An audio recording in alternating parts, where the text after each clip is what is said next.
Assalamualaikum semua anak-anak murid yang cikgu sayangi. Apa khabar? Cikgu harap kamu sudah bersedia untuk menyertai pembelajaran ataupun kelas pada hari ini. Kelas kita pada hari ini adalah bertajuk reka bentuk pembungkusan, di mana kita akan sambung pembelajaran pada minggu lepas, iaitu berkaitan dengan lakaran bermaklumat. Sebelum kita masuk kepada isi pembelajaran, cikgu akan menerangkan atau menjelaskan kepada kamu tentang standard kandungan bagi tajuk hari ini, iaitu 4.1 reka bentuk pembungkusan produk. Standard pembelajaran pula mengandungi 3.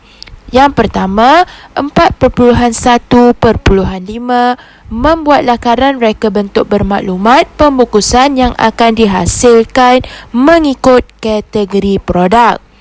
4.1.6 pula menghuraikan lakaran reka bentuk bermaklumat pembungkusan produk yang akan dihasilkan. Dan 4.1.7 iaitu menilai lakaran dan membuat penambahbaikan. Okey, sekarang cikgu akan pergi kepada objektif pembelajaran pula, di mana di akhir pembelajaran nanti kamu dapat melukis lakaran reka bentuk bermaklumat pembungkusan setelah memilih lakaran idea yang terbaik. Sebab minggu lepas kamu dah lukis 3 lakaran idea kan? Okey, objektif kedua, kamu dapat menghurai lakaran reka bentuk maklumat dengan beberapa maklumat utama. Dan yang ketiga, kamu dapat menilai lakaran dan membuat penambahbaikan berdasarkan 3 elemen utama. Okey, nanti cikgu akan terangkan apa elemen utama tu. Okey, sekarang kita pergi kepada proses lakaran reka bentuk pembungkusan. Okey, yang pertama, menjana idea. Okey, menjana idea ni prosesnya kamu dah buat 3 lakaran idea pada kelas minggu lepas kan. Okey, ni contoh menjana idea, ada 3 lakaran. Okey, yang kedua, memilih idea terbaik. Okay, hari ni kamu pilih mana lakaran yang terbaik. Okay, contohnya cikgu bagi lakaran ketiga merupakan lakaran terbaik. Okay, langkah seterusnya, setelah kamu pilih lakaran, kamu menterjemah semula idea dalam bentuk lakaran. Macam mana tu menterjemah idea dalam bentuk lakaran? Okay, nanti cikgu tunjuk gambar. Okey, dan akhir sekali kamu dapat memasukkan maklumat dalam lakaran. Okey, ni contoh lakaran bermaklumat yang telah siap dihasilkan di dalam buku teks halaman 59. Okey, sekarang contoh lakaran pembungkusan yang sedia ada di pasaran. Yang pertama, okey, kamu pernah lihat tak reka bentuk pembungkusan seperti gambar pertama ni? Ya, cikgu tahu ada di antara kamu yang pernah lihat lakaran seperti rajah yang cikgu paparkan. Ya. Okey, cikgu pun pernah lihat juga contoh dalam ni paper bag orang panggil. Ada individu yang menjadikan paper bag ni sebagai satu bekas untuk meletakkan hadiah. Betul kan? Okey, gambar kedua, contoh lakaran pembungkusan, iaitu bekas bagi meletakkan burger. Siapa kat sini suka makan burger? Cuba angkat tangan. Okey, terima kasih. Ramai suka makan burger kan? Okey, sebab tu kalau nak bagi burger kita nampak menarik, kita mestilah menghasilkan bekas pembungkusan burger tu agar kelihatan menarik. Okey, contoh lakaran yang cikgu paparkan ni. Okey, kertas lutsina. Sebab apa dia ada kertas lutsina dia lampirkan? Sebab dia nak pembeli tu tahu bentuk burger dalam kotak tu yang dia beli. Okey, yang kedua, menggunakan kertas keras. Kalau guna kertas A4 kan mudah koyak. Jadi tak sesuai lah untuk letakkan burger kan. Seterusnya, lakaran reka bentuk bermaklumat. Okey, sekarang kita masuk kepada tajuk kita hari ni. Okey, iaitu setiap lakaran bermaklumat reka bentuk pembungkusan yang telah dihasilkan memerlukan huraian berkenaan perkara-perkara berikut. Apa tu perkara-perkara berikut? Mari kita lihat. Okey, yang pertama, reka letak, iaitu item-item dalam label. Okey, setiap pembungkusan produk tu mestilah ada label-labelnya. Okey, jadi label mesti ada dekat setiap pembungkusan produk. Contohnya, mesti ada nama produk tu sendiri. Contoh, burger. Okey, bagi tahulah burger tu burger milik siapa. Contoh yang ada McDonald kan, dia tulis burger McChicken Deluxe. Tu contoh item-item dalam label. Okey, maklumat kedua mesti ada elemen-elemen yang digunakan. Apa tu elemen-elemen yang digunakan? Contoh dalam buku teks halaman 59. Okey, dia ada bagi 3 elemen, iaitu mesti ada ruang, rupa dan tekstur. Kamu kena bagi tahulah rupa bentuk tu macam mana. Tekstur tu adakah lembut ataupun keras pembungkusan produk yang awak akan hasilkan. Okey, yang ketiga mesti ada ukuran. Okey, kamu kena nyatakan berapa lebar, berapa tinggi dan berapa panjang setiap sudut bagi reka bentuk pembungkusan yang kamu akan hasilkan. Okey, yang keempat, bahan yang akan digunakan. Okey, bahan apa yang kamu akan gunakan bagi menghasilkan reka bentuk pembungkusan tu? Sama ada kamu guna kertas biasa ataupun kertas keras ataupun apa-apa sahaja, asalkan kamu nyatakan bahan apa yang kamu gunakan untuk hasilkan ia.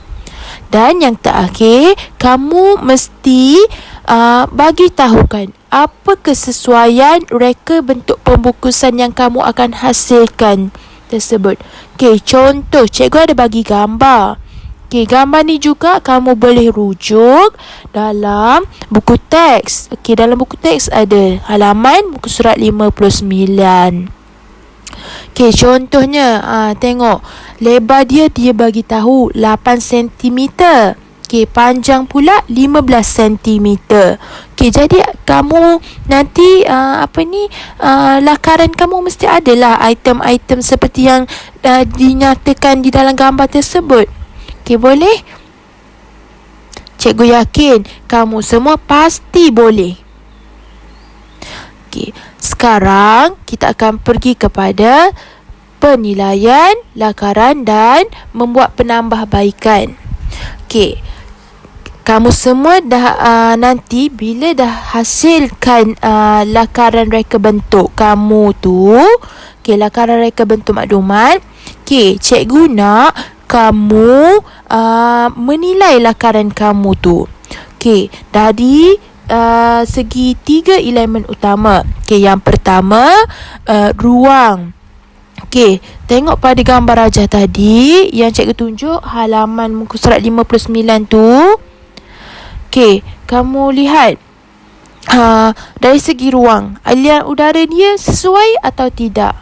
Okey, kalau tengok pada jadual ni dikatakan reka bentuk lakaran tadi, lakaran reka bentuk tadi tu tidak sesuai untuk aliran udara. Sebab apa? Sebab tiada sebarang lubang. Jadi bila nanti letak makanan, kalau kita tutup, dia macam ruang pengudaraan tu tak ada. Jadi kamu mesti tambahkan lubang udara agar memperoleh aliran udara yang lebih baik di dalam bekas. Okey, pergi kepada elemen kedua, iaitu tekstur. Tekstur yang licin dan rata. Adakah ia sesuai atau tidak sesuai kalau nak gunakan bahan tu mempunyai tekstur yang licin dan rata? Okey, tengok pada makanan yang kamu nak letak tu. Okey, contoh kalau dalam gambar ni dia nak letak burger. Okey, jadi sesuai untuk bahan yang digunakan untuk membuat pembungkusan tu menggunakan bahan yang mempunyai tekstur yang licin dan rata. Okey, elemen ketiga, nilai. Okey, mempunyai satu warna sahaja bagi lakaran tadi tu. Agak-agak menarik tak? Cikgu yakin mesti kamu katakan tidak menarik kan? Kalau kamu beli apa-apa barang tapi ada satu warna je, menarik tak? Cikgu tahu kita mesti tak akan belikan ataupun kita fikir 2-3 kali. Tak menarik lah kita. Jadi kita automatik akan pergi kepada produk yang mempunyai warna yang lebih menarik, gambar pun yang menarik kan. Jadi untuk tambah baik lakaran tadi, ia merujuk kepada kamu perlu tambahkan corak yang berwarna dan menarik di luar kotak. Okey, cikgu tunjuk contoh gambar lakaran yang telah ditambah baik. Okey, ni kamu boleh rujuk buku teks halaman 60. Okey, tengok dia ada tambah lubang di bahagian tepi. Okey, lepas tu dekat bahagian bawah kotak tu ada penambahbaikan dari segi corak ataupun corak hiasan, nak bagi ia kelihatan lebih menarik. Okey, di samping tu ada juga tali tu tadi pun dah ada kan, tali. Okey, inilah hasil setelah kita menilai berdasarkan dengan menggunakan jadual. Okey, sekarang cikgu harap kamu dah faham apa yang cikgu terangkan tentang pembelajaran kita hari ini. Jadi, cikgu nak kamu pula buat aktiviti. Okey, aktiviti kita pada hari ini ataupun tugasan untuk kamu pada hari ini adalah melakar. Melakar apa? Melakar lakaran bermaklumat. Okey, cikgu nak kamu lukis semula 2 jenis lakaran yang cikgu telah paparkan tadi, iaitu lakaran reka bentuk bermaklumat dan lakaran yang telah ditambah baik. Okey, kat mana kamu nak lukis lakaran ni? Cikgu nak kamu buka buku tulis RBT dan kamu tulis siap-siap tarikh, hari dan tajuk. Okey, contoh lakaran 1 tu kamu tulis tajuk dia lakaran reka bentuk bermaklumat. Okey, ni lakaran reka bentuk bermaklumat. Cikgu nak kamu lukis semula lakaran yang cikgu paparkan ni. Okey, kamu boleh rujuk buku teks halaman 59. Kamu lukis semula lakaran reka bentuk maklumat ni. Okey, dan lakaran kedua yang kamu perlu lukis iaitu lakaran yang telah ditambah baik. Okey, kamu boleh rujuk buku teks muka surat 60. Okey. Setiap lakaran tu mesti ada tulisan-tulisan kat tepi tu kan. Alatan apa, elemen apa, fungsi apa. Kamu mesti tulis sama macam dalam buku teks. Okey, setiap lakaran kamu juga mestilah mempunyai ukuran. Jadi, cikgu harap kamu dapat selesaikan tugasan ini dalam tempoh pembelajaran kita. Okey. Sekian, terima kasih. Assalamualaikum.